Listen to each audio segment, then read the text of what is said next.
All right, welcome to the Apex Vaulting Podcast. Super pumped for this episode. This is episode 91. We have Colin on the podcast with us. I actually did your podcast, Innovators Anonymous, which is awesome for anybody out there that's listening to Apex Vaulting Podcast. Check out his podcast. I really like it. You have a lot of different types of people on there, and you put out a lot of good information. I feel like you've had episodes about like just athletes talking about how they've made it, like what got them to be successful. And then you cover all kinds of slew of topics. And then I really like also that you do a good job of covering track. I feel like there's not enough people that do a good job covering track. And before we get into the meat of this podcast, just for everybody out there, you can follow us on the Real Apex Vaulting on Instagram. We're Apex Vaulting on Facebook and Twitter. And if you like this podcast, please subscribe to our YouTube channel. It's just Apex Vaulting, or subscribe to us on iTunes, which again, it's the Apex Vaulting Podcast. And I know we're real close to Christmas, so I don't even know if this is possible, but maybe after Christmas, we're doing a promotion with Sean Francis. If you use the promo code APEXPV, you get a discount, and then also there's funds that go towards Apex. So if you feel like getting a cool pole vault gift for someone you love, and you also enjoy Apex and would like to help us out, please use that promo code and get something off of Sean's website. Sean Francis is an amazing contributor to the pole vault world. There's very few of us out there, Colin. So to start, I put out a tweet the other day. I was talking about high school sports in New Jersey. And there's info that came out this week. Head coaches were getting emails from the NJSIAA and Bill Bruno, the director of track and field in New Jersey. And on this document, it said that this is funny because I found out more after that tweet went out, Colin. They didn't really put out much information on how they're going to run the distance races. It sounds like the distance races are going to go status quo, like pre-COVID. Yeah. But the sprints, you have to run a lane apart. Apparently that makes it safe. And there's not going to be any pole vault or high jump. And the language on the email was like, well, we can't disinfect the mats after each attempt because it will void the warranty. As one coach said to me, he goes, I didn't know there was a warranty on the mats to begin with.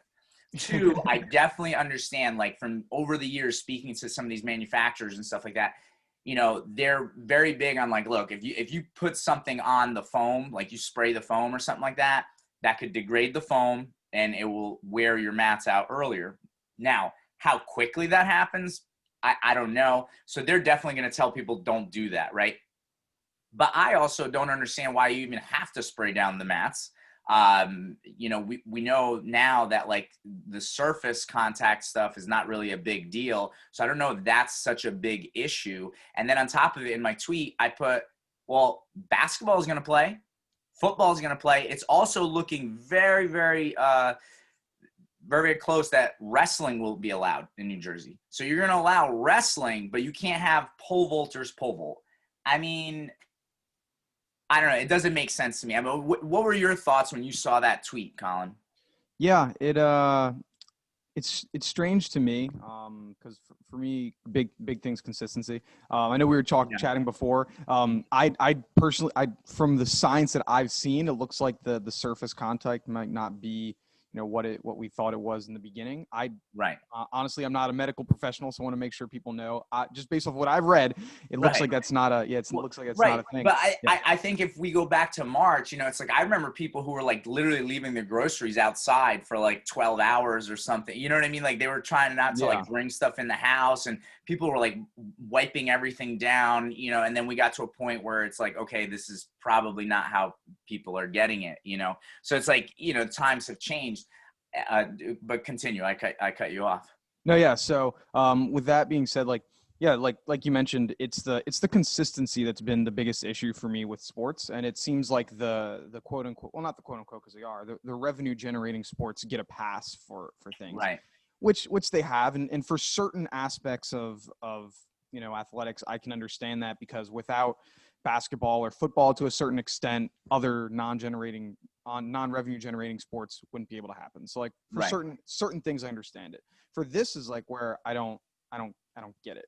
especially when it comes to an individual event. Like, because then I just now thought of, well, if we're not going to have anything that has, close contact, because you want to avoid that, okay. Right. Well, then we would also probably have to get rid of long jump and triple jump, because you're jumping into sand. And what if you got your body, you're laying in sand around, jumping around. So just so you know, I don't know if you know, but in Jersey, the thing is, in indoors, they don't have, at states, they don't have long jump and triple jump anyway, because the facility that they've been using for states is the Toms River Bubble. And the way they have the long jump on that track, it goes across the track. So you'd have to run that before. So we traditionally haven't even had those two events. Oh, wow. During it. Yeah. I mean, like, listen, that's a different thing. Yeah. That's another topic, but actually it'll tie into something that we're going towards. Cause like we talked about before the episode, it's like, we're not trying to have an episode talking about coronavirus, right? Like, we're trying to talk about, okay, how are these decisions being made? And you brought up something like, okay, yes, I totally get it, especially in Division I NCAA sports, because my tweet was about New Jersey high school sports. So I'm not even talking about what's going on at private gyms or clubs or at the college level. This is New Jersey high school sports. Mm-hmm. And here's the thing. Yes, in D1, football and basketball make huge money. And like you said, that supports the whole athletic program across the board. The problem that I even have at this high school level decision is because I had a lot of people comment, like you said, it's like, oh, all they care about is the revenue sports, right? Here's the thing. In high school sports, especially in New Jersey, track generates revenue. Like, I just want to paint a picture for everybody. So, for example, at the New York City Armory, just so people know, roughly the rental for the track, if you were running a meet for, I don't know how many hours, it might be 3, might be 4, I don't remember. But it's about $15,000, right? Now, each team that enters the meet, I think the team entry, and this is per gender, it's not just both, right, is I think about $750, right? And per event, it's about 25, right? I forget what relays are. But you'll have something like 50 teams at this meet, right? So it's like, let's even go conservatively speaking, right? If you had 40 teams, right? So 750 times 40, that's $30,000. But that's just if I'm talking about 40 teams total, at like not each gender. We can double that if we have each. And most of the meets are both, male and female. Yeah, right. Yeah. And so the thing is, and so a lot of money comes into these meets, never mind also the spectator fees. Like, when you go to Toms River Bubble, obviously the state is running that. I don't know what they pay the Toms River district to use that facility, but there's a payment going out there. Obviously you have to pay for officials. I get that. And I've always been big because a few years back, there was an article about the NJSAA, and they're like not being transparent enough about the money. Because as you can imagine, Colin, there's a lot of cash, right? Like, when the parents are paying $10 for the entry, that's cash. Where's that cash going? Cash is harder to track, right? Yeah.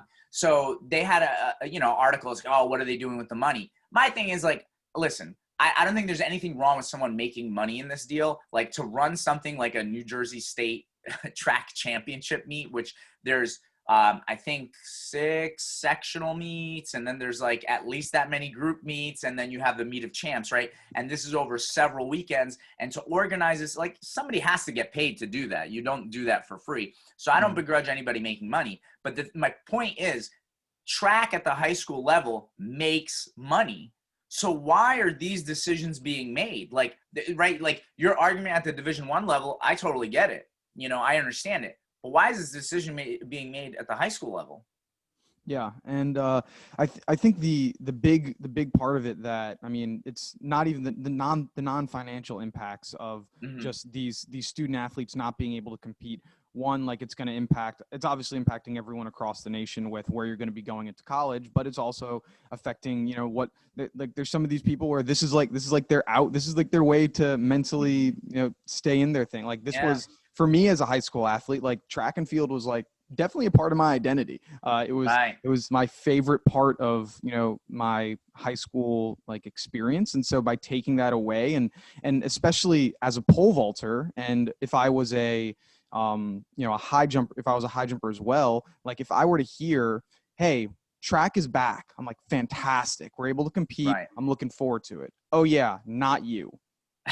It's Right. like, but your buddy that is a sprinter, he can, and your buddy that's a distance and your throw, like they can, but you as a vaulter, you're going to have to do individual meets, like, 3 hours away and pay for it on your own dime, but you can't do it like regular high school. I'd be like, Right.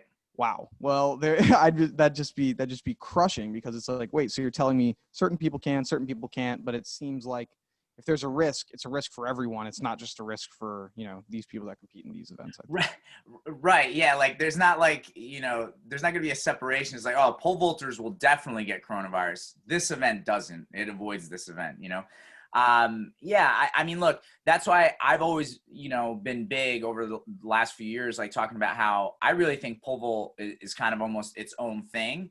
And that's why it's like, look, at least in New Jersey, people are fortunate enough that there are some options out there to do pole vaulting outside of your high school.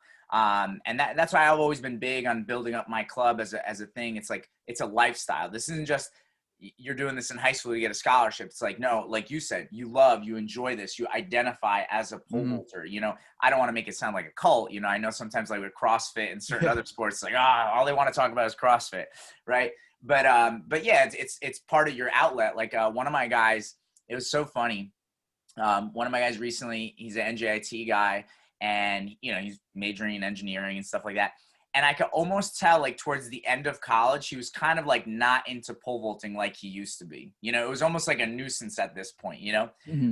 But literally, like just a few months into his like engineering job, he fell back in love with pole vaulting. And now it's like, it's that thing that like, dude, he's had a long work week. He's been at a job site where some crazy shit went down, and this, that, and the other. And it's like, he gets to come to Apex, and it's just like, whew, I can just jump and think about this, and all that other noise goes away. And so I definitely think, I would recommend to some of those high school kids, try to find something like that. And listen, I mean, as far as like, if you contact Apex, and I'm sure the same goes with anybody else, just be open. Even if you're a kid that's in like financial need, you know what I mean? Like I try to help as many people as I can, you know what I mean? In any way possible. Just be honest about your situation. I'll try to figure something out. But going back to what we're talking about, like, yeah, it doesn't make sense to me. Like, I even like, think about this. Why do the sprinters have to run a lane apart? But as far as I've heard, distance is going to be going on the way it's always gone. I don't understand how this makes sense, And this, to me, and this is what we really want to get to, this comes down to leadership, track leadership. They're the ones making this decision, Yeah, it's for me, and what I think this is it's a lot of like it's like for me, it's an all or nothing type thing. If you're going to have sports, like there are ways you could, I guess, limit. Like you could say, hey, we're only going to have certain amount of teams, like, so instead of having 50, 60 meets, we want to limit it, so all the meets are only going to be limited to 20, and you can only have certain amount of competitors. Like those, right. I get, but it's like, once you, like, if at the end of the day, like all of these kids like are going to be getting on the bus together going back home. So like, let's say there's one kid on the distance team that is running in their, they're doing the 2 mile, right, and he has coronavirus unknowingly. He's going to infect everybody that's in that race, because they're all running in a circle together. Right. And then that same kid is going to go and talk and hang out with his friends after his race. And then now those kids got it. And then he's going to go on the school bus, and now everyone on the school bus gets it. And like, so it's like, and that's like the hypothetical worst case scenario. Right. Yeah. That's a hypothetical worst case scenario. So if you're okay with that, then you should also be okay with pole vaulters where there's only one person on a runway. Like it's like pole vaulting and high jump are the most socially distant track and field events there are. That and the throws. You can't get more socially distanced. You literally can't be within 6 feet of someone. Yeah. I mean, it's so you could literally set it up where it's like, okay, like you don't allow the kids to sit close together and this and that, or have like pods, like teammates can sit together and then the next, whatever. But like you said, it's like they're going on the runway one at a time. You can do this. You can find a way. I mean, I even spoke to some people that are involved in this decision making, and they kind of were trying to give me a heads up. And I said, look, like, you guys know I have my club. Like, if you guys wanted to run like some of the, especially the local schools, do like maybe like just dual meets between pole vaulters, 2 schools at a time, like talk to me. Like, I'll help you guys set that up. Like, you know, I'd love to help out, you know? So, I mean, I even, you know, kind of threw my hat in there and said, you know, this is a potential option. So there's options out there if you care. Now, here's my thing. And we started talking about this the other day is I think one of my issues with track, you know, is that the leadership tends to be very heavy on the distance side. You know, a lot of head coaches, high school and college, they're the cross country coach. So they're a distance coach. And then they're the head coach of indoors and outdoors, right? And so it's like, and then even at the college level, this is the same pattern. And then obviously as those people go up the ranks, you know, it's like, because who's going to end up becoming, let's say, like a higher up in one of these track organizations? Like, I forget what the college one is now. It's like USTFCCA or something like that, a lot right? of letters. Yeah, it's a lot of letters. You know, those are going to be more distance people, you know. Then it's like, who's going to end up becoming an athletic director? A distance person, you know. And it's like, and so on and so forth. And you even look at like the IAAF and a lot of the things that they do. It's like, it's a lot of distance people, and I get it. Like, they're promoting their event, but I think they're neglecting the rest of the sport. You know what I mean? It's like, I don't know. Like, if the NFL, that would be like if the NFL, the guy in charge of it was a lineman, and they try to make the linemen the sexy players in the league. It wouldn't work. It wouldn't work. You can't ignore the wide receivers and the quarterbacks. You know what I mean? Yeah, and for people that, you know, even aren't too familiar with this situation, you can see it on any track and field page or any track and field meet. Even at the biggest Olympic events, like go to a track meet in the blue moon that they're ever on TV, right? And then just tune in 5 different times throughout that 3 hours. I guarantee you, every single time that you tune in, it's going to be a distance event that's going to be on it. Like, or at the best, you might get a sprint event. And maybe if you're really lucky, you'll get like a highlight of a field event. Right. Yeah. So they'll show you like the winning throw or the winning jump, and then just like a list of the results. It's like, I can't believe it. Cause to me, it's like, you know, I think there are some really great events in track, and obviously I'm biased. I'm a pole vault coach. I think pole vaulting is really one of the most exciting events in track and field. And I think just looking at how it's like at the grassroots level, it's grown in America. I mean, there's so many clubs around. There's so many people that jump year round. There's so many people that jump past college. You know what I mean? And it's a shame, because I remember even one time, I always like hunt down like a LA Fitness or something when we travel for nationals, because I got to get my workout in. I can't skip, right? So the one time I was wearing like a track shirt, and I'm benching, and dude, this tall, blonde, beautiful, but super jacked woman. Like, oh my God, she was like, she looked like she could be starring in one of the Wonder Woman movies as one of those Amazonian warriors. And she sees my track shirt. She walks over. She's like, oh my God, you do track? I'm like, oh, actually, I'm a coach. And she's like, oh, cool. I'm like, what? Did you do track? She's like, yeah, I was a hammer thrower for Florida. I'm like, oh, that's sick. Wow. You know, like, you look in phenomenal shape. Like, do you still do it? She's like, nah, like there's not a lot of meets. There's nowhere to train. And, you know, so I took up powerlifting, and it's like, that's the thing. Do you know how many track people leave our sport because the only thing available post-collegiate, 5K, you can always find a 5K. You can always find something like that, but you can't find anything for the other events, you know? Yeah. It looks like I'm hoping that there's starting to be a train. Like, I'm lucky that it's in pole vault, but it looks like with like the growth of Mondo, like it's like the vault's getting to be a little bigger. I remember in September, it's Laswayne, I can't remember where he and they wherever that was, they had the pole vault on, and I guess they had it on its separate day because they only showed the vault all day. It was men and women. I'm like, this is a dream come true for me. Like, this is, it's 3 straight hours of pole vaulting, and this would never happen ever. And there's also a growing, it's very small, it's not happening a lot, but of like beach vault meets that you've competed in, or street vaults. Cause it's like, you can have those. They're much more few and far between. You could probably take all of the, you know, beach vault competitions in the last 10 years, and you still wouldn't get as many 5Ks as you have in a year. But it's like, it's still, I'm liking that we're getting a little bit more, but like you said, unless you're one of those top super athletes, it's hard to make a living in anything other than distance unless you're, one of those Olympic level guys. Well, right. And just to speak more on that, it's interesting that you brought that up. At Ramapo College, where I coach, it's a Division III. We had a kid that he broke the indoor mile record for Division III. He broke the 4-minute mile. And I think that kid was getting like 20 or 30 grand a year right out of college to keep running. But it's a distance runner. Like the equivalent, like, listen, like breaking the 4-minute mile is awesome. Don't get me wrong. And I think that kid is talented, right? And he could do more. But it's like, I don't know. I would equate that to like probably jumping 18 feet as a male. Probably jumping, I don't know, 15 as a female. Has to be similar level, right? Mm-hmm. I don't think any of those people are getting 30 grand out of college.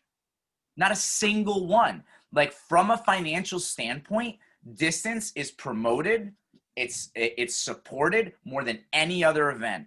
And I feel like they're missing out. The track and field has so many spectacular stars. Like let's talk decathlon for a second. Like let's talk promotion. We'll go back to that meet that you talked about with Mondo and Sam. But like they have this guy Meyer now who broke the decathlon record, which what I can't understand is when oh my goodness, I'm forgetting his name.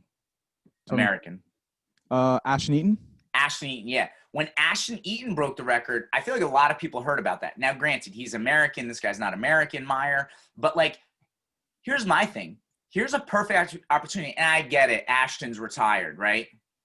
So does Conor McGregor retires every other month. How do you not, as track and field, if you want to really promote this sport, how do you not go up to Ashton and be like, dude, your record was just broken. You know you can still do it. We want a head-to-head, or maybe you make a field of, like, small field, like 5 guys, right? Like, these are 5. You could even go back. You know what I'm saying? Like you can grab a Trey Hardy even, or a Brian Clay if you wanted, if they were in close enough shape, and just get this collection of guys and be like, this is a collection of the best in the last 10 years. Who's going to come out on top? And you don't have any other events going on. It's just the decathlon, and spotlight these guys. I mean, you could generate a buzz. You would get enough people watching that. You know what I mean? I mean, heck, we just saw how much money did Mike Tyson and Roy Jones Jr. make? Too much. Yeah, I agree. Too much.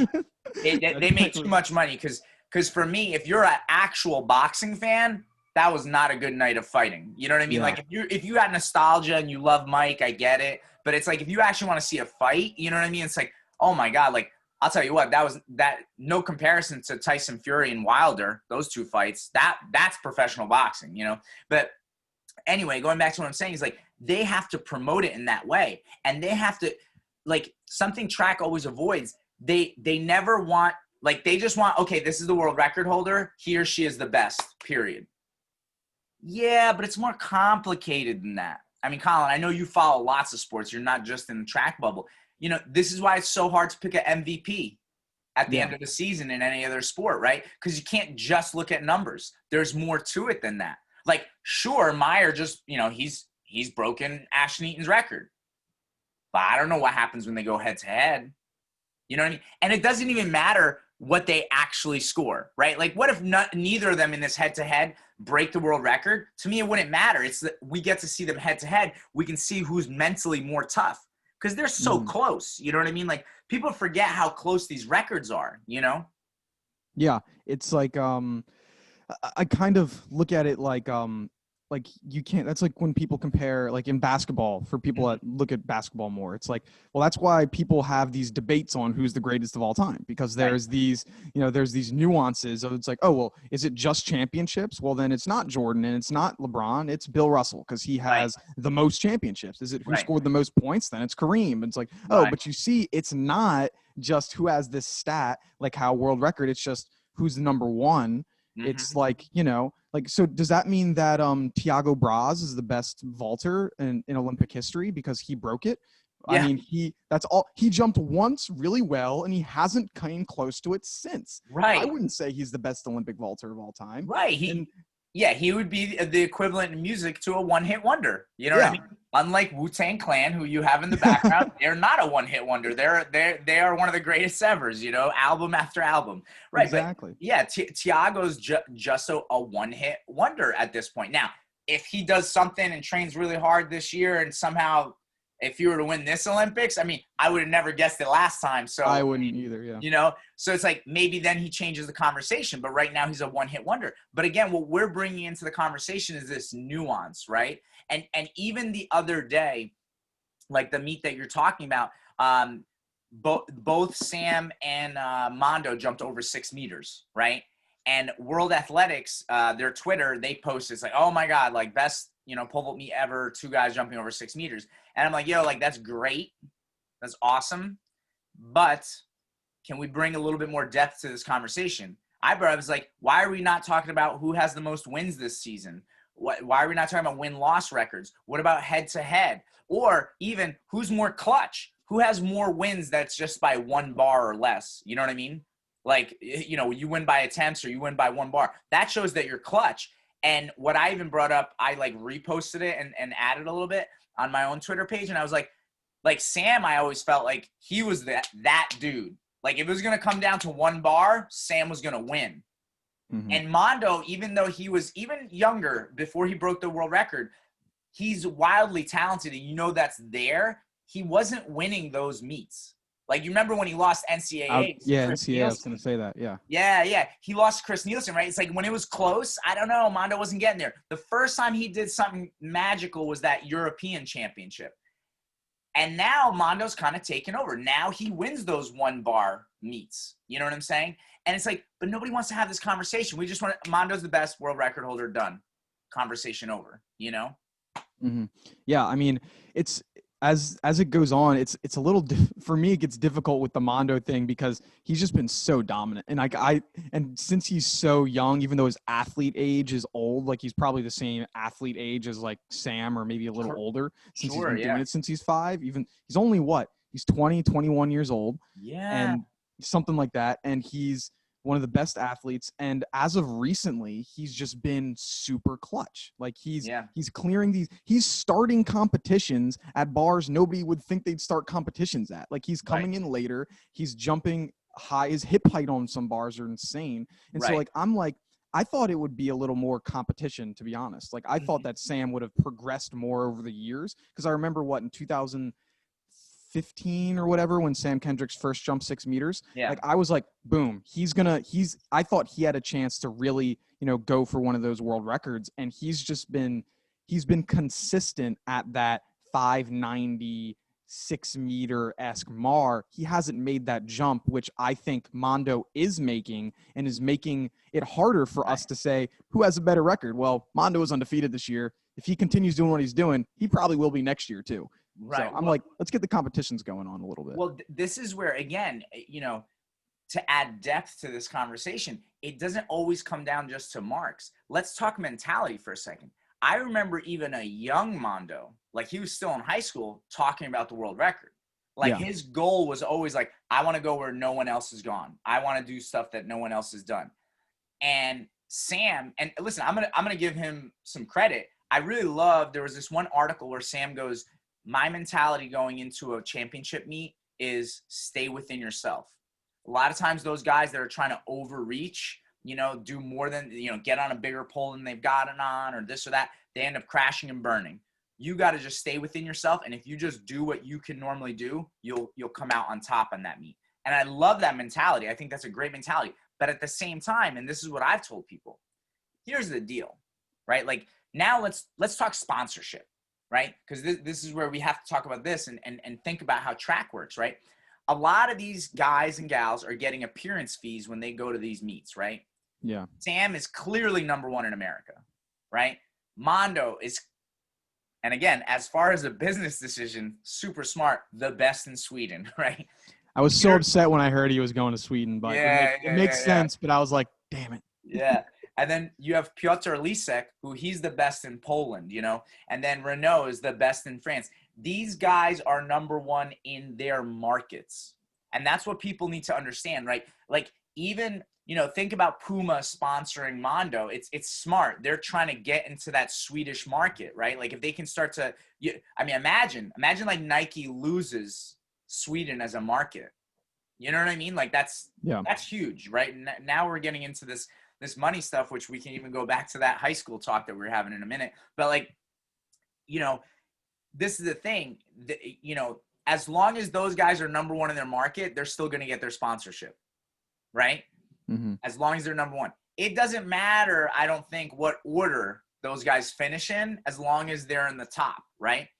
And I think for Sam, thinking about that article where he says, okay, like, as long as I stay within myself, and listen, for a long time, that was winning for Sam. He didn't have to really jump higher. He didn't have to try to figure something out to get on bigger poles. What he was doing was winning. Now, here's the rub. Clearly, at this point, Sam has to know Mondo is way ahead of him. Sam has to do something. If he plans on winning the Olympics this summer, something's got to change. I don't know what that is. Do you try something different strength and conditioning wise to get faster? Do you try something different, maybe carry or takeoff wise to grip a little higher? Like something's got to change, or else unless you're comfortable finishing second to Mondo, you don't care about winning. Yeah. I mean, what are your thoughts on this kind of breakdown, the way I'm explaining it? Yeah, I've always had an issue just with like rivalry wise. Like I wish that was like a thing. Like I know I'm thinking of it like it doesn't have to be Lakers, Celtics, or it doesn't have to be. Yeah, we don't need to see a fist fight at the meet. We don't need to see that stuff. But like I'm even looking at individual sports that have better rivalries than ours. Even lopsided rivalries with Sharapova and Serena Williams. It was a lopsided rivalry where Serena Williams won every time, but people still tuned in. Nadal and Federer. That was a great rivalry. It's a little more even, but like people would, whenever they saw those two were competing, they wanted to watch because they knew they were two at the top. Well, and what I love about the two comparisons you just picked, right? Because there's such polar opposite rivalries.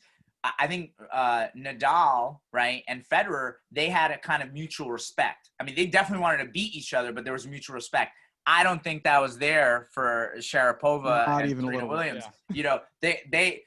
They did not like each other. You know what I mean? And I think sometimes, like, even in that lopsided one that you're saying, people want to tune in. It's like, can Serena keep smashing her? You know what I mean? Yeah.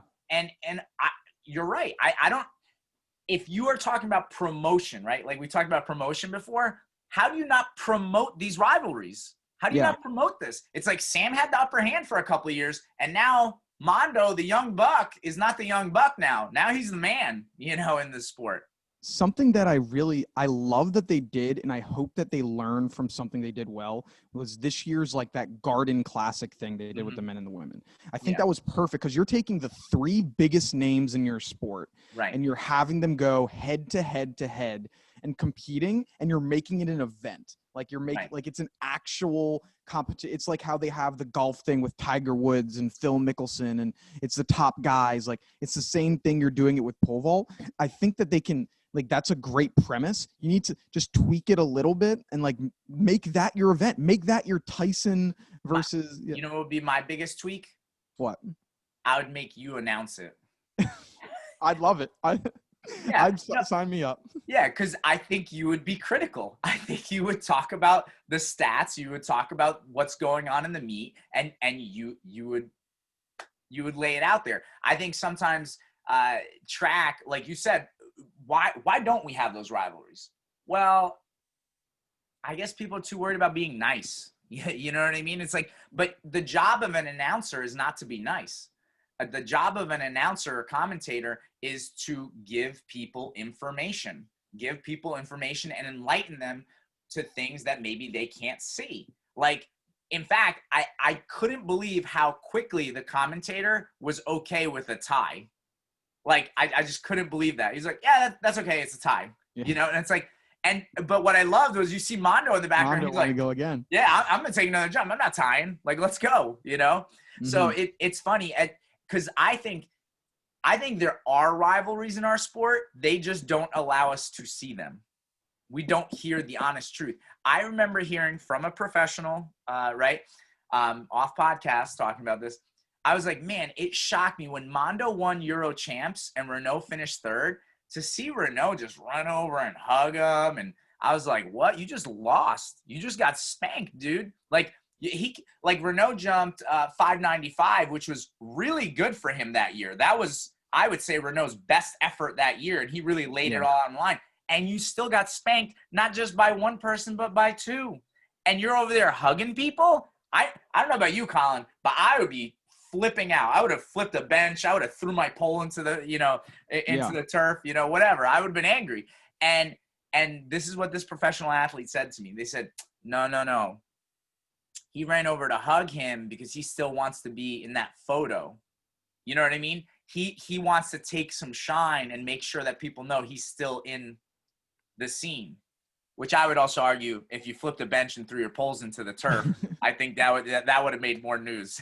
But you know what I mean? It's like, so there are rivalries here, but I think things are being portrayed a certain way. And what I don't get is it's clearly not working. You know what I mean? I remember being, I was on a phone call with another professional athlete, and they were talking about when last fall, there was a big meeting with a lot of the Diamond League athletes, and they were talking about like numbers are going down. They're not getting the attendance they used to. Well, I mean, Colin, if you were training for a season and you're starting to grip lower, starting to get on smaller poles, I mean, you have to make a change, right? Yeah. Yeah. It's like I think, well, a personal thing is I wish that the Diamond League, maybe it's just where it is. I wish the Diamond League did more in the United States. I think like they have I think the Prefontaine Classic is like the only one in the United States. Yeah. Like I think that you're missing out on a huge, sorry if that's too loud. Let me turn that off. No. Yeah, I think that they're missing out on a huge market being over here in track and field in the United States. So that's just first why. One thing that I think could be a potential fix. That's kind of selfish of me also, because I'd love to be able to go to some of these meets to see Mondo compete, but I don't run that. But yeah, like I remember in 2016 in the Olympics when Thiago beat Lavillenie.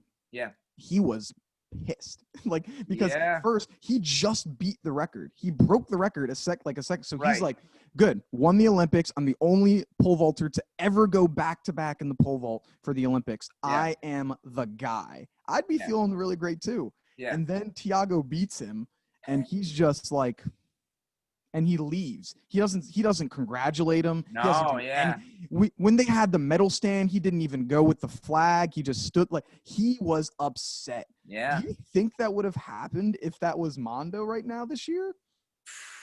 I don't know. Well, that's an interesting thing too. And just the way you laid that all out, I think what happened to Renault is like, he let his guard down. He thought the competition was over because he had a very, very good attempt at 603 on a first attempt. They just nudged it off, and that left the door open for Thiago. And then Thiago clears on his second attempt, and which was his third and final attempt, right? Because he passed. But like, I think that's what happened. He thought he won. He's like, dude, there's no way this guy's clearing this bar. There's just not a chance. And what I feel like, again, no one talked about this. He let down his guard. Like, why did you relax? Did you feel like I would have been asking Renault the question afterwards? I would have been like, do you feel like you let down your guard? Were you relaxed? Did you think you won already? Like, is that why you lost today? You put your foot off the gas pedal, and it's like, make him answer that question. But man, we deal with everybody in track with kid gloves, It's like, these are adults, they're professionals, but we got to put the kid gloves in. Can't criticize someone like that. Yeah, I think the media asks a lot of softball questions in track and field where that doesn't happen in other sports. Like if LeBron James scores 10 points in an NBA Finals game, he is going to be asked, LeBron, you scored 10 points in a finals game and you lost, and now you're not the champion. What happened there? He's going to get asked that question. Right. But if Renault or Sam Kent, whatever, has a bad performance or messes up at a big meet, they'll be like, hey, good try there. Like, what are you most looking forward to next meet? It's like, wait a minute. Like, this is a guy who is at the top of his sport. He's a world record holder, or if not Renault, the general theme goes along. Right. You're not asking him, hey, why did you bail on your third attempt knowing that you needed to win? Otherwise this other guy would beat you. Like, what happened?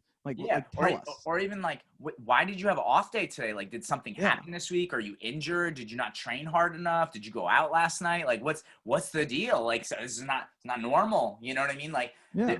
you don't get those questions. And heck, I think the going out thing. I mean, I don't know what you've heard through the grapevine, but it's like, over the years I've heard like the pole vaulters, tend to enjoy themselves sometimes. And it's like, and here's my thing as a fan, right? It's like, all right, like you talked about, it's like, yeah, I've been fortunate enough. I've been to the Milrose games when they were at Madison Square Garden. I actually got to see Elena Zimbayeva perform. I think she jumped like 15.7 that day. And this was before she did her final world record of 16.7. It might have still been like 16.5 or something. Mm-hmm. But yeah, she did great. She looked awesome. And then, I went to Icon Stadium. Very bad experience watching pole vaulters. And granted, it was like drizzling a little bit. But, like, I don't even care how high they jumped, but it's just, like, the pole vaulters looked miserable to be there. It's like, bro, the fans paid money to watch you perform, and then I'm sitting in the stands. I'm sitting in rain too, dude. Like, I still came out to watch you. I'm excited, and you're over there. You look like it's, like, the worst day ever. Like, you don't want to be here. It's like, dude, put on a show. Like, what are you upset about? Like, I don't get it. And I remember talking to a professional athlete about some of this stuff, and it's like, I don't understand. Like, there needs to be a like meeting before the athletes go out into the track. Be like, understand, people paid money to watch you today. You go out there and perform. I don't want to hear about the tailwind or headwind. I don't want to hear about the rain. I'm like, obviously, if it's unsafe to pole vault, we don't pole vault, right? But like, if it's deemed safe, and here's the thing that I feel like people don't understand. It's like, we don't care how high you jump today. Just jump. You're all jumping in the same conditions. Who's going to come out on top? Who can deal with this the best? Now, you don't want to jump? That's cool. Don't jump. But like, everybody's dealing with the same thing. And I've been trying to get people to understand this. I think as fans, it's not so important. Like, we got to stop talking about just the overall height. Like, if I see like, this is the 10 best women in the world pole vaulting today, I don't care if the winning height is 15, but what I do care about is seeing people that are intense and going after it. Because I don't know about you, but like, just looking at the results, and like, I was at that Icon Stadium meet, which it was a Diamond League meet, by the way, because Icon used to host them, but they stopped, obviously. But like, it's the fact that the people are not trying. It's like, the weather's bad, and you can just tell, like, some people are just, mailing it in. They're not trying. And that's a problem. There's going to be a huge disconnect between athletes and fans on that, Yeah.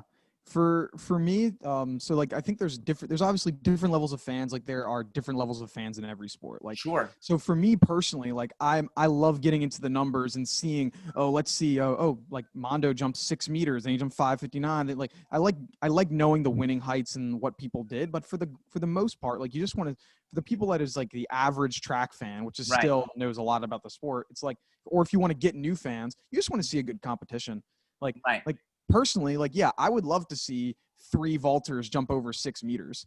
Yeah. Like, I would love to see that. But like, if you're there, for the fan that is new, this is their first time watching, they want to see a guy that's like, hey, let's get the clap going. Let's get it going. And then let's run and jump. And even if I clear my opening bar on my first or third attempt, I want to see that person like going, like getting excited. And I want to hear the announcer saying, that was a great jump. Like, he's doing well. This guy might, he might win the competition because this other guy looked flat in warm-ups. Like, I want to hear that as a new fan. Like, as a, you don't need to know, this is the highest overall jump of all time. Like, in basketball, like, this is the most the most assists ever given. Like, well, and great to know, but not need to know. And then you can also add more nuance, right? And more complexity. So even for the fan that is all about stats and really breaking it down, you can be like, well, it's like, let's say as an example, like, Mondo only jumped, 585 at X meet. But that was like in a bad weather condition, very high winds or rain. And it's like, okay, well, yeah, he jumped 585 that meet, but this other dude whose lifetime best is only 597, he actually jumped 592 that day. And so it's like, right now, if the way the weather's looking this week, it Yeah. looks like another bad weather meet. Who's going to come out on top? Is Mondo going to be able to deal better with the conditions, or is this other guy who did better in bad weather earlier in the season going to win? And so like that adds some more depth to our conversation. Like I think about which was the London Olympics? Was that 2008? 2012. 2012. Yeah. That was the one that Jen Scher won. And it's like, you know, I don't even care that Jen didn't jump super high. I think the winning height was 15.7. But what was amazing was it was bad weather and she was able to deal with it. She came out on top. And I'm pretty sure then Silva from Cuba came in second, and then Yelena got bronze, which Yelena was bad weather. I don't know what the heck the problem was, but maybe she just wasn't into it. I have no idea. But she obviously didn't deal with the situation as well. And here's Jen, who, in my opinion, right, like, although, you know, she didn't jump as high as Zimbaeva, you know, I think Jen is one of the toughest vaulters ever. You know what I mean? Like, when you think about the training where, like, Rick would wake her up at, like, 5 o'clock in the morning or something, and they'd be training in, like, I remember seeing those videos that she made yeah. like, a long time ago. Yeah. Yeah. Like, Rick really developed that mental toughness in her. You know what I mean? So, you know, it's like, these are conversations that we have. It's like, okay, like, Yelena is the world record holder, but who's the most mentally tough vaulter? Jen. Like that. Yeah. I would almost argue that Jen is the most mentally tough vaulter on the women's side ever, way ahead than Yelena Zimbaeva is the world record by Mark. You know what I mean? So it's like, these are conversations that can be had, and we can kind of talk about. It's like, okay, like, well, what is going on, and break it down even more, you know? Yeah, like something that just brought up in my head, or like, there's two different vaulters. There's the vaulter that's like the screw it, I can vault with, give me a pole, give me shoes. It can be raining, headwind, it doesn't matter. Just brute force, you can do what you want. I like to think that's like Matt Ludwig. When he won the national championship, it was bad weather. It wasn't great. I remember actually interviewed him, and he said that he rolled his ankle 5 days earlier. Yeah, and his I remember. Ankle blew up this huge. And like, then there's people like me. I was a pole vaulting diva. I was the people that you hated to coach, because if there was a little bit of rain, or if you get a crosswind, if my shoes weren't tied tight enough, I'm like, if a I can't do butterfly this. flapped its wings on the other side of the track. Yep, I'm done. And I'd admit that. I would admit that. Like, I was a pole vaulting diva. Situations had to be perfect. That's why I liked indoor so much more than outdoor, because there's no rain. And so it's like, those are things that you can have. Be like, hey, like, Mondo's the world record holder, but he historically has done really bad when it's a headwind, and we have a really big headwind today. Hey, Sam Kendrick's historically really great going into headwind, even though his PR's lower.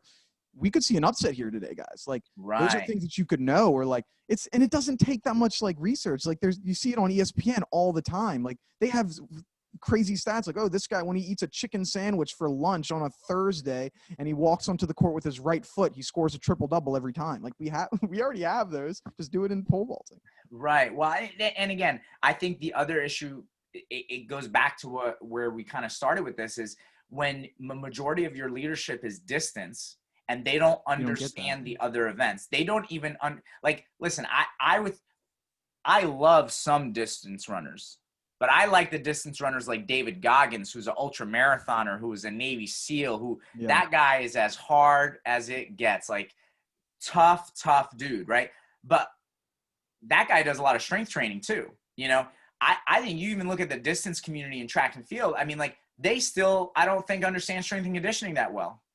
You know what I mean? And so now you look at these other events like sprinters, like throwers, like pole vaulters, where it's at a different level. They're doing a different thing, and they just don't understand those communities. And I don't even think they understand the psychology of those communities. Like, I don't know that a distance guy can understand a person like Christian Cantwell, who used to throw the shot for the U.S. I mean, this was like a bear of a human being, and he was going to bite your head off if you said something wrong to him, you know? I think I heard a story that was from, I don't know if I heard it, Jeff Hartwig saying it at like either Reno or something, or somebody telling me that Jeff Hartwig said it. But at USA's one year, I mean, think about this. At USA's, Christian Cantwell goes to sit in the stands, but it was like in a roped off VIP area, which was empty. No one bought the seats, and Christian Cantwell takes a seat, and like a security guy comes up to him and is like, sir, you have to move. This is for VIPs only. And he gets up and flips out. He's like, the reason people buy these seats is to watch me. And, whatever, just stayed there. But it's like, there's a disconnect between the distance community and I think a lot of these other communities. And there needs to be someone that can be a go-between. And then even when they set up, commentators or whatever for the meets, they need people that actually understand the event and are going to be unbiased. Like, this is real old school, but I think it still makes sense today. When you are covering, an event, they always say you can't be a fan.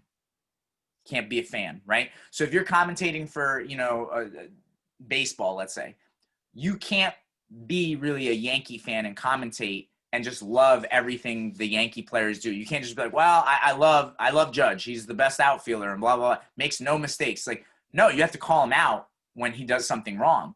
And I think the problem with track commentating is they're too buddy with all the athletes. Like, we don't want to make anybody look bad. It's like in track promotion, they think anything negative is bad.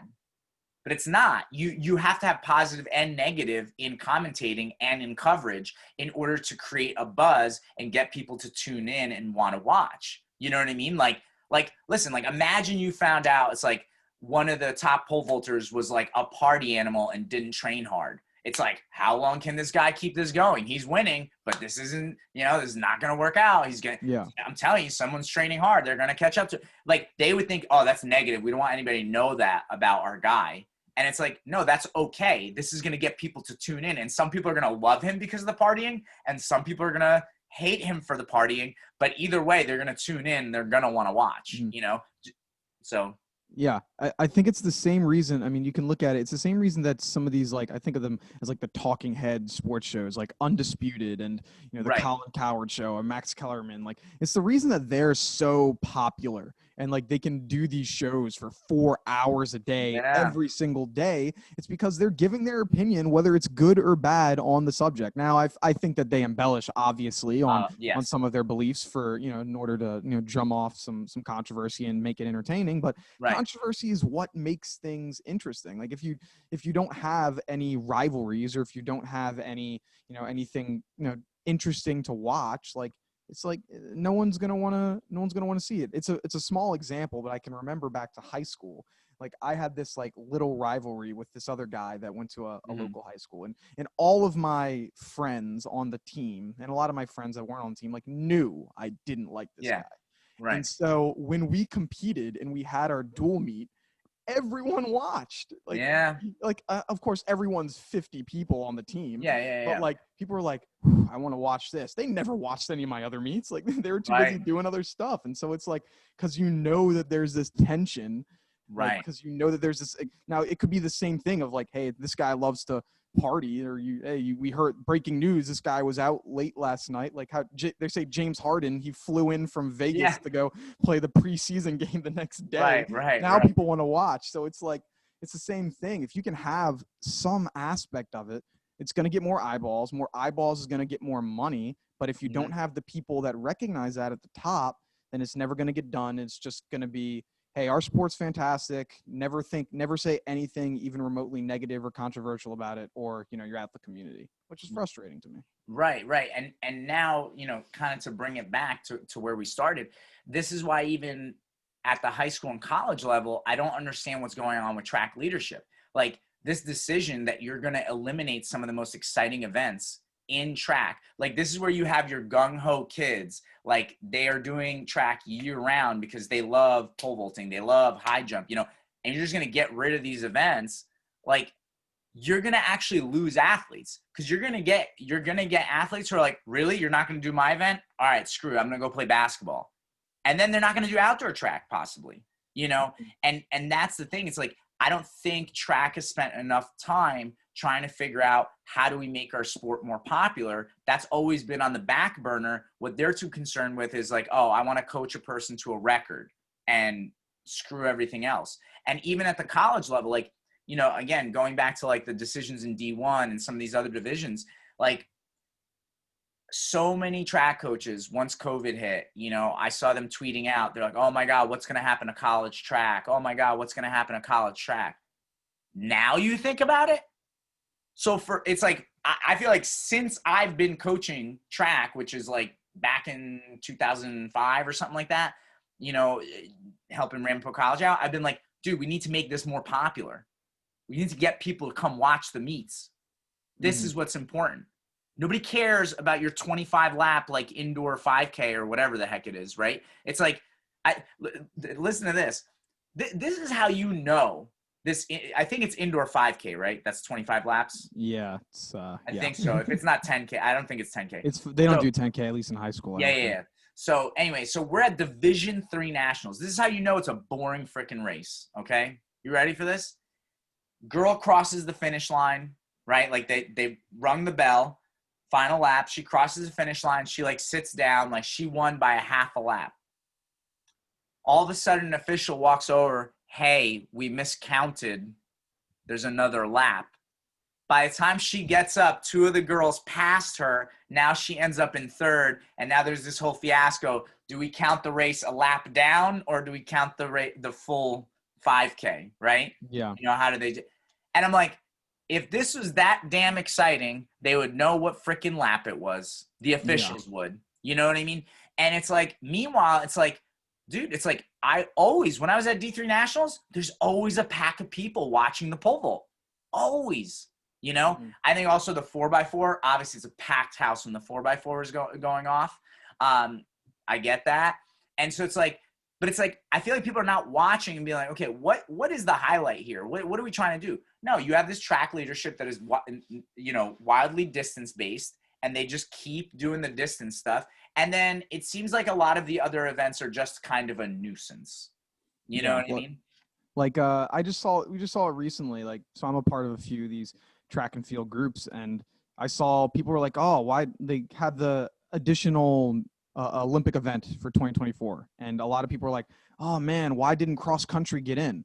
Like, yeah, let's just add an entirely new distance running event when we already have a ton of distance running event. Like we don't need it. And like, I've always thought for track and field, if you want to make it exciting, let's try to make the meets, maybe not in the high school level, but definitely in like, if you wanted to have actual like professional level meets, you got to make these meets instead of 3-4 day meets, make it like a 3-hour meet, highlighted by the most exciting competitions, like pole vault, long jump, 100, the hurdles, the 4x4, the 4x1, the meets, the events that people want to see. Where the pole vault's one of those, because it's interesting. Like whether I was a fan of it or not, or whether I was a vaulter or not, I'd say seeing a human fly 20 feet in the air, that's cool. But it's like, hey, no, we have to respect that. We have to have the 10K going off and running, 20 laps. And I'm like, sure, I get it, but people will start, they'll watch the first 2 laps, you'll leave, get some food, you can come back, watch the last 2 laps, and you're just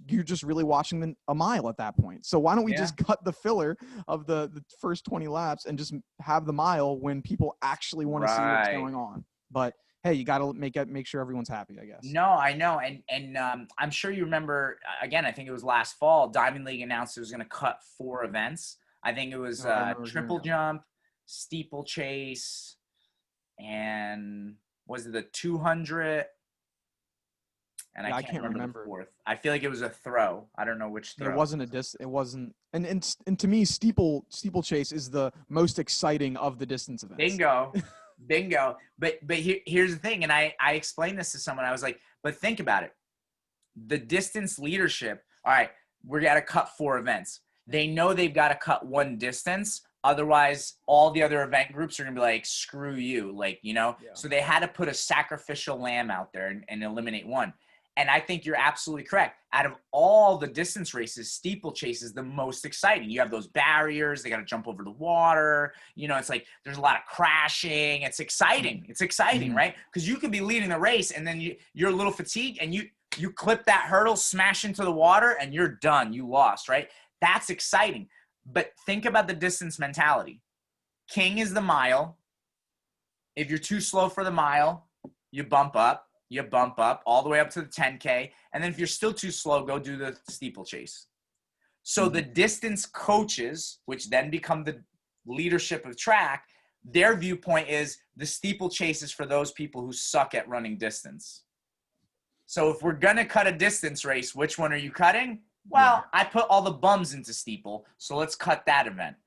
And it's like, no wonder they did that. This is not like, I don't think I'm way off base with this either when you think about this decision making, which again, going back to my high school situation in New Jersey, this is why they cut the events that they cut, because again, going back to the finances, let's go a little bit deeper on the meet finance, right? Now I went over, how much a rental is at the Armory, and I talked about, $750 a team. But here's the other thing too. Most track meets, it doesn't matter, high school, college, post-collegiate, the entries are roughly $25. Do you agree? I wasn't a coach, but I would assume so. But yeah. They're roughly $25. It's rare that it's higher than that, right? Maybe $30-$40 tops, right? The only way $25 works economically, where the meet can make money, at least cover costs, is because of the track, right? Like I've been at meets where they literally line up 3 200-meter races. They go ready, set, bang. The next person gets on the starting line when they're about a half a lap.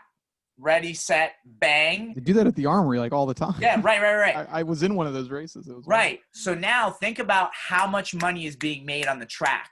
You know what I mean? How many heats of all these races? Bang, bang, bang, bang, bang, right? There's no way you can cover this, by the way. There's no way to have meet coverage. And this is why even at the professional level, Diamond League, it's hard to cover these events, right? But like, this is why $25 entries work. Now let's think about like running a CrossFit event or running something like a Spartan race. Those entries are roughly $50 to $100 because you have limited number of people that can compete. I mean, the Spartan races can be huge, but CrossFit events, you can only have a limited number of people. They know in order to make it viable economically, you have to charge $50 to $100. But you've gotten track people used to paying $25, and that's good enough, right? Because on the track, the thing is, you cannot make a field event economically viable because you can't have that many entries. I mean, think about it. 40 people even in the pole vault, that's a pretty big meet. It's going to take a long time, right? Yeah. At $25 a head, you're not making a lot of money, right? I'm terrible at math. I'm just using a calculator. That's not right. Yeah, $1,000. You made $1,000 at $40 a person, or $25 a person with 40 entries, right? Mm-hmm. So it's like you can't make money like that. So even in pole vault, this is why like I feel like people don't understand. A lot of times they look at a beach vault, and look, I try to keep my event as cheap as possible. When I've run the pole vault club championships, the most I've charged is $40, right? And we'll get 100 competitors, right? So again, that's easy math. I mean, I can do that. That's $4,000. That's not a lot of money. You know what I mean? For you to have the experience you want, right? For an event like that, where there's going to be a DJ, a food truck, good trophies, a lot of buzz, a lot of people running the standards and stuff like that to do it fast. I don't make money off that event. That $4,000 pays for the event. I didn't make money. I do it because it's almost promotional for my club, right? But it's like, this is why the track community, and because it's distance related, they make the decisions. Of course we cut pole vault and high jump. They don't make money off of those events. They make money on the track. But they've never thought about how they could make money on those events. Yeah. Does that make sense? Yeah, because like the way that you said it, so if you had a competition of 40 vaulters, that would take you, if you had the best crew of all time, that's going to take you 3 hours, something like that, like depending on how good the athletes are. So 3 hours and you're going to make what, $1,000, $4,000. Right. You could make that exact same amount of money in the 200 in 20, 30 minutes. So That's me saying you might even that's including the time where it takes for people to put the blocks up. But in New Balance, they don't even let you have blocks. So that's even shorter because they want to get these, these high numbers going, as fast as possible. They want to keep these high numbers coming. So it's difficult, but I think that it's so strange because you can make so much money over like just having 1 million athletes in like a 5K. But if you were to say, I think more people would pay to watch just a vaulting meet than they would pay to watch somebody run a 5K. So they're thinking of it, how can we make money off of the people paying to compete? So if you want to make money on people to pay to compete, yes, do marathons, do 5Ks, because you can have 5,000 people paying $25 and you can make millions of dollars doing that. Right. But like, why don't we think of it the way that literally every other sport is done? Like basketball doesn't think, well, man, I got to make sure that, these college players are going to be, they pay $20 to come here. But no, think of it as the people that want to pay to watch. Like, hey, I want to pay to watch these athletes compete. And so they're going to, instead of it just being their family members, let's try to get people that are outside of their immediate circle and are fans of the sport, not just fans of the competitors. And that's where I think it gets hard, or the people competing. That's where it gets hard to do. Huge disconnect. Right. So this, again, the leadership of track and field is not thinking about that. They're not like, hey, how do we fill the armory with fans? To watch these, not just parents, but fans. Fans, right? And think about it. Even at the Division III level, like I know at Ramapo, I don't know what the basketball players do. I don't know if like they're really like talking to as many people on campus as they can and trying to invite them to games. But like they'll pack the small stands. There's obviously it's not like Madison Square Garden. I don't know what the capacity is, like a couple thousand maybe, but they'll pack the stands for these Ramapo College Division III basketball games. People will come out and watch. I'm sure it was the same at your college, and it's like, and yet track at zero level almost can pack the stands because they've never thought, how do we get people to watch this sport? How do and then it's like, this is what I love.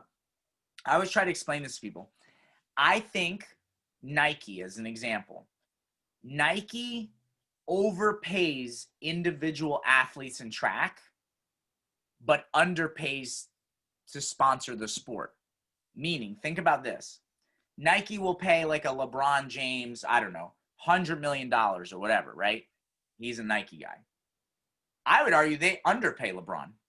Having LeBron gives you so much, right? Like so many people are going to buy Nikes because LeBron is sponsored by them, right? Yeah. Or like, oh my God, like if you think about Kobe or Michael Jordan, right? Having those, they couldn't have paid them enough. You know what I'm saying? Because they're making so much money because of those guys, right? I would argue that Nike probably doesn't need to pay Sam Kendricks whatever they pay him, right? Question mark. I know it's under $1 million, right? So anyway, so they pay him that. I don't think he's worth that. Because how many Americans know who Sam Kendricks is? Not a lot. Right. If you're within the sport, no. Like even within track and field. You have to pole vaulting fans. Colin, this is the thing. And I try to talk about professional athletes as often as possible in my club. Like I'll show videos and break down the technique and we'll talk about it and be like, you want to do what this guy's doing. You don't want to do what that guy's doing, right? But like, there's so many people like, I'd be like, hey, who knows who Sam Kendricks is? And there'll still be people in my club like, I don't know who that is, right? But here's why. They'll overpay a Sam Kendricks and they'll overpay X, Y, and Z track athletes because now, probably for less than what they pay LeBron alone, they actually own the track and field marketplace. Now they could put a nice poster in Foot Locker that has a bunch of Olympic athletes on it and be like Team USA. And now soccer mom walks in. She's like, well, I want to start working out this week. I need to buy running sneakers. Oh, look, the poster, okay, I'll buy Nikes. And this is what people don't get. And the thing is, this is why a lot of the athletes, they don't have clout. It's like I'll hear even the athletes talk about things that I'll hear track coaches talk about at the college level is like, you'll have the athletes tell me, well, the Diamond League or these people need to respect me because I won this meet and I have this medal and I jumped this high or whatever. Like none of that matters. How many asses do you bring to the seats? And something I think, and this is the thing, I don't know if track wants to know this metric, but what they should do when you buy a ticket, you should have to list your top 3 favorite events and your top 3 favorite athletes.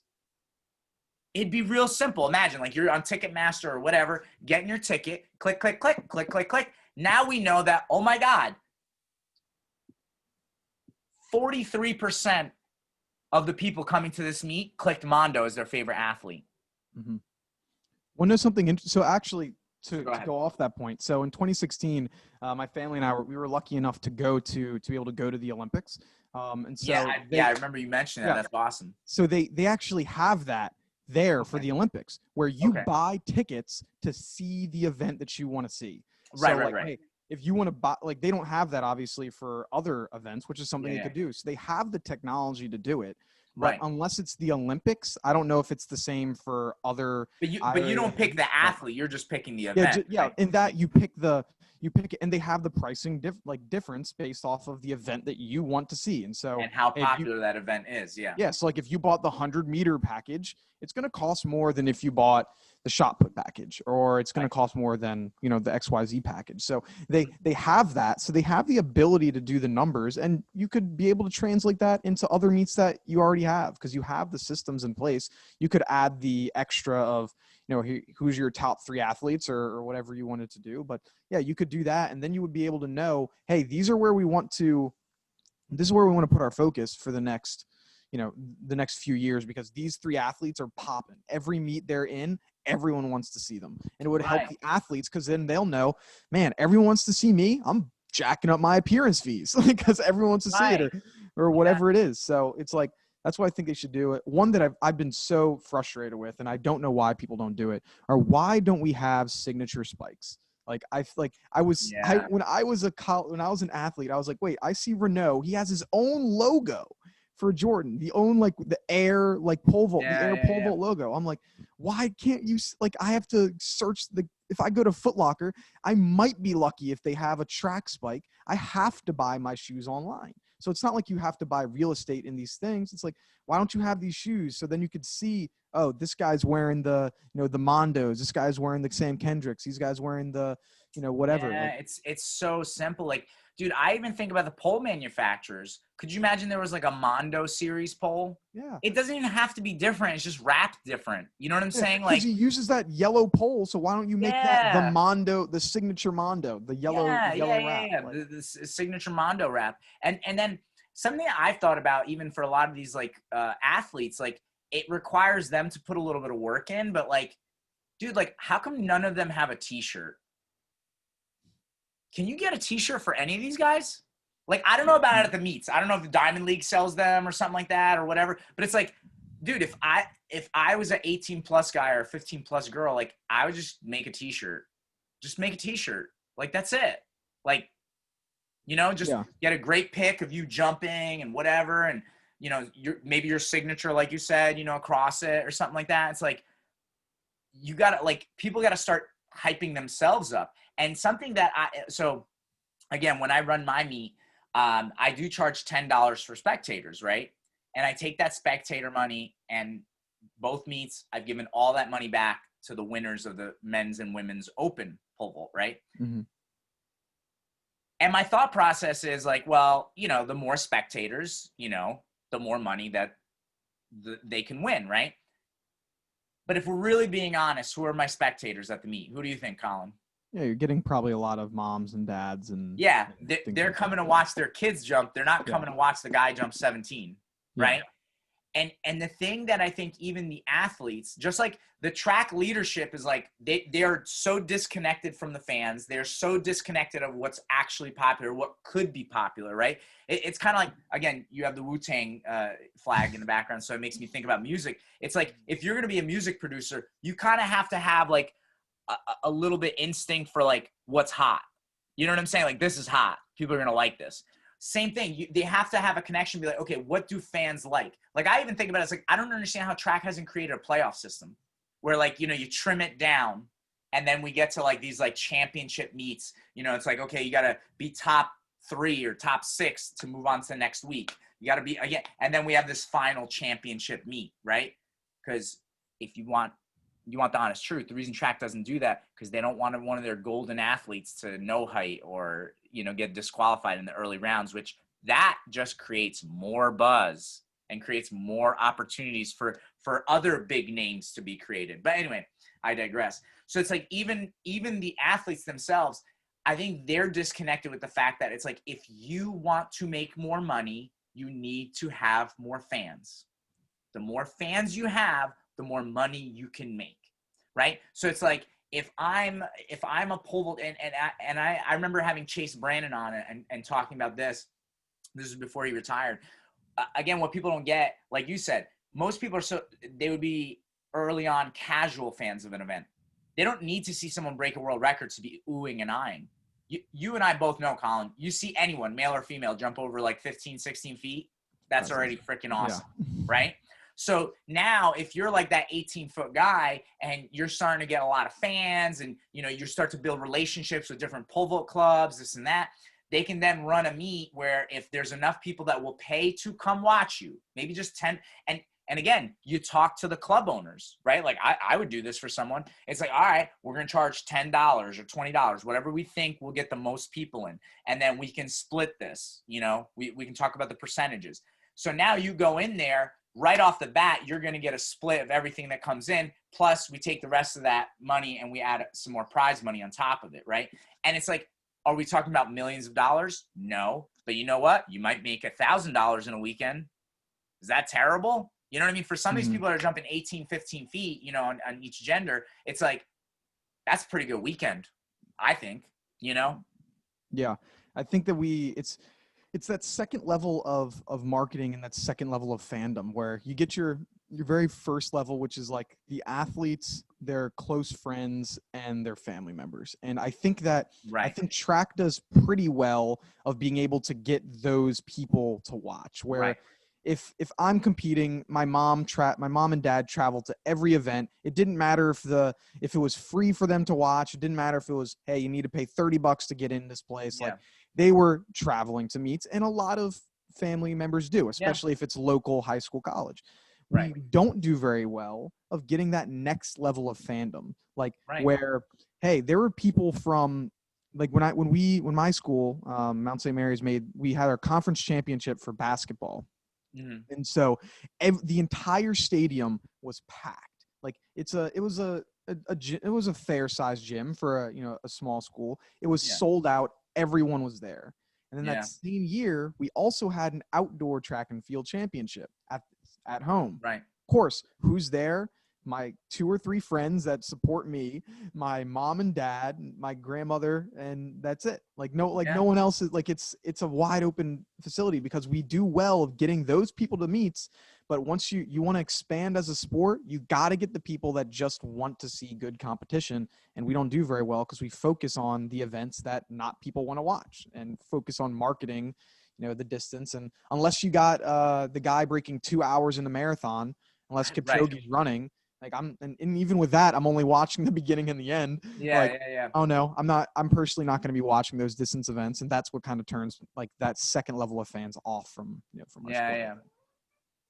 Yeah. So I totally agree. And like, just again, thinking off the top of my head at the college level, dude, it's so easy. There's like a journalism major or a media major, communications majors.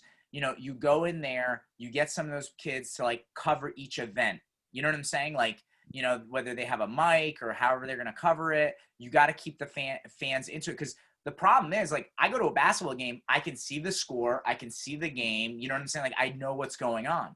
You go to a track meet, you have no idea. Like, people are standing even watching the pole vault. They're like, what's the bar at? Who's in the lead? We don't even have a scoreboard. You know what I mean? And it's like, these things were never developed because a lot of our track leadership never thought about it. I love, I've had Jason Church on the podcast. He's a head coach at Southern Regional, and he actually coached a Division II national champ in the women's pole vault, and even had a woman qualify for the 2000 Olympic trials. Great coach. And he actually comes from a great track family. His father, Ed Church, was longtime head coach at Hackensack High School. He had a guy qualify for the Olympic trials in the decathlon, and just a great, like in Bergen County, Ed Church is one of the historic names of track and field. And I love what he said. As an American, right? Like, we're in America. You want to grab more fans. You need to stop talking about everything in metric. Like, Americans don't know what those numbers mean. And I remember Jason telling me his dad was like at a Diamond League meet or something back in the day. And he's like, why is this not in standard?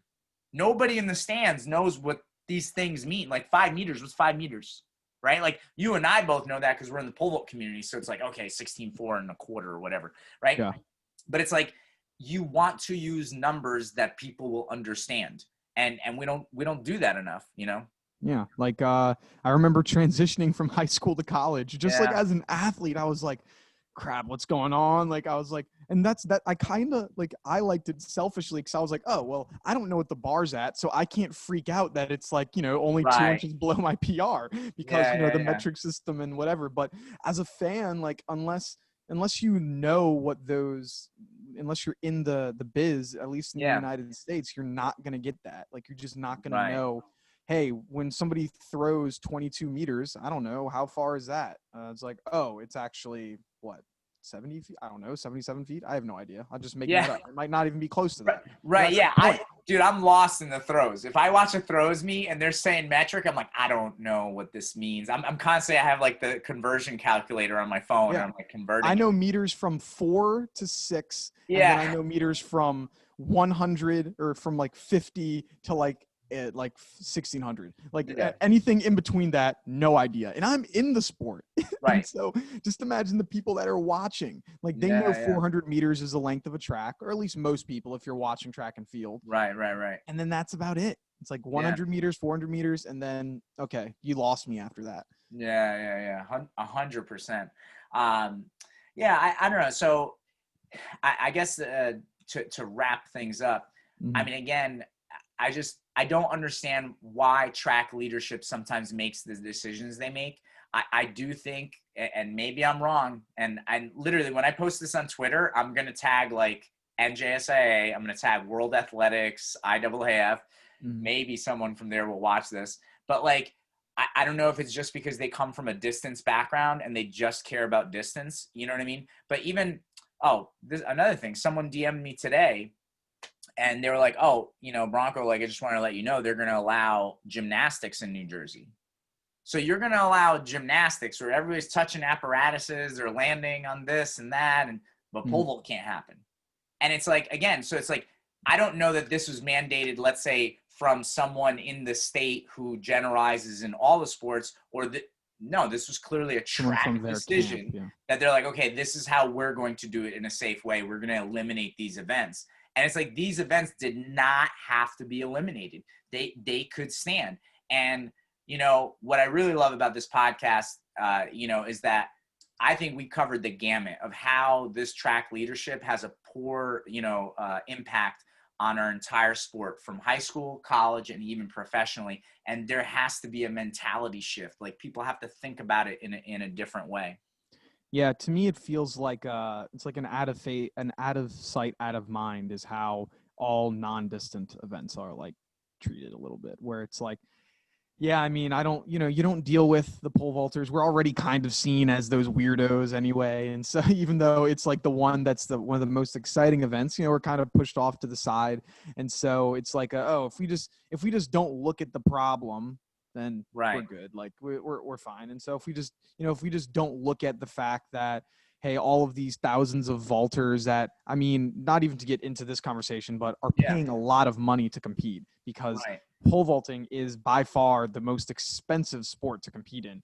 And so now you're going to say, okay, yeah, I know you just bought this entire line of poles last year. Sorry, that's $10,000 you can't get. Now that school's never going to get pole vault funding ever again. But that's a whole new conversation that we don't need to bring up. And it's just like, I feel it's like, hey, let's make sure our stuff and these running events are good. And then if the other events can figure it out on their own, like, good for them. But this is what we're focusing on. It's upsetting because it feels like you don't have a footing in the conversation or a step in the door.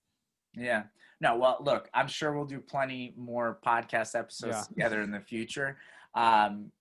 this one is one of my favorites of all time. If people want to follow your podcasts or your Instagrams, just you want to mention how they can find you? Yeah. So we have two different shows. The one that Bronco is on, Innovators Anonymous, just finished up season 1. Just this past December, we're going to be starting up season 2 in 2021. That's Innovators.Anonymous. I also have another podcast called Track World News, where if you're listening to this, we're going to have this interview also as an exclusive coming up in the near future. That's also on Instagram at Track World News, where obviously we talk about everything track and field and a little bit pole vault bias, because obviously that's my stuff. So if you're looking for any content like that, you want to hear me yell about pointless things, go follow us there. Do you have a Twitter yet? I do, but I don't really use it that much. It's Track World News also. I got to get onto it. It's hard to, I'm trying to get onto it, but yeah. I kind of like just use Twitter to like post like, hey, this is up. But it's great to just kind of like just pass through Twitter and see what, like, you almost have your ears to the railroad tracks to see what's happening. I'm starting to make one. I'm starting to get a little more consistent with it, but it can, it's hard with trying to juggle this and the. No, 100%. Yeah, 100%. And for everybody out there listening, thank you for listening or watching. If you're watching on YouTube, again, you can find us on at The Real Apex Vaulting on Instagram, Apex Vaulting on Facebook and Twitter. And if you like the episode, please subscribe on YouTube or iTunes. And if you have any comments or questions, as always, just email us at apexvaulting@gmail.com. Hope you enjoyed it.